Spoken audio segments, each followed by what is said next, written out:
ئایا موچەی مانگی 5 پلە بەرزکردنەوەی لەگەڵ دەبێت؟ بۆ ئەو فەرمانبەرانەی کە لە چاوەڕوانی دەستپێکردنەوەی پلە بەرزکردنەوەدا بوون، بڕیارەکە گۆڕدرا. ڕێکارەکانی پلە بەرزکردنەوە بە کاتی ڕاگیرا و موچەی هەرێم لە بەغدا تریلیۆنێک دینار تێدەپەڕێنێت.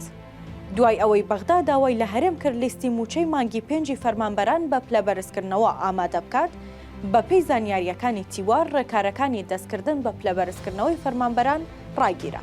سەرچاوێکی ئاگادار بە تیواری ڕاگەیاند.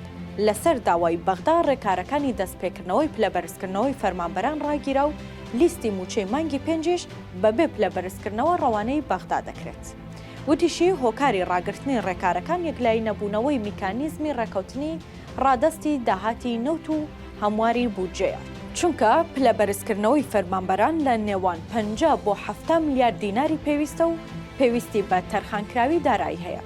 بەمەش ئەو پارەی بۆ موچەی فەرمانبەرانی هەرێم پێویست دەبێت مانگانە لە نێوان 950 میلیارد دینارەوە بۆ تریلیۆنێک و 7 میلیارد دینار زیاد دەکات.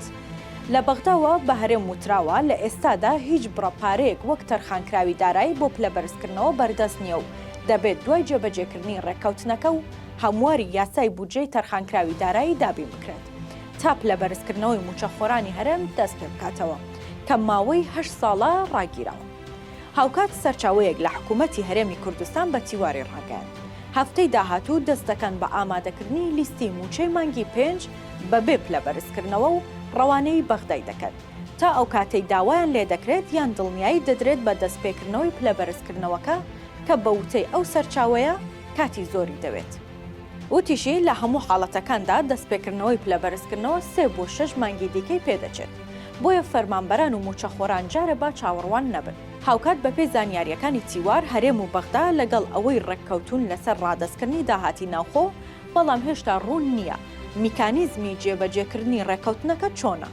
ئایا هەرێم داهاتەکانی دەنێرێت بۆ بەغدا و دەیخاتە سەر هەژماری وەزارەتی دارایی، یاخود بە شێوەی مەقاسا بەغدا بڕی داهاتی ناوخۆ لە موچەی موچەخۆران دەبڕێت و دیسان گێرە و کێشەی نەبوونی پارە و بەشنەکردنی داهاتی ناوخۆ بۆ موچە سەر هەڵدەداتەوە.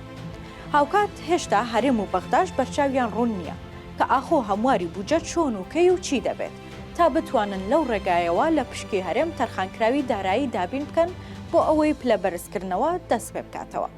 هەر بۆیە کوردوتەنی ئەم هەویرە ئاوی زۆر دەکێشێت.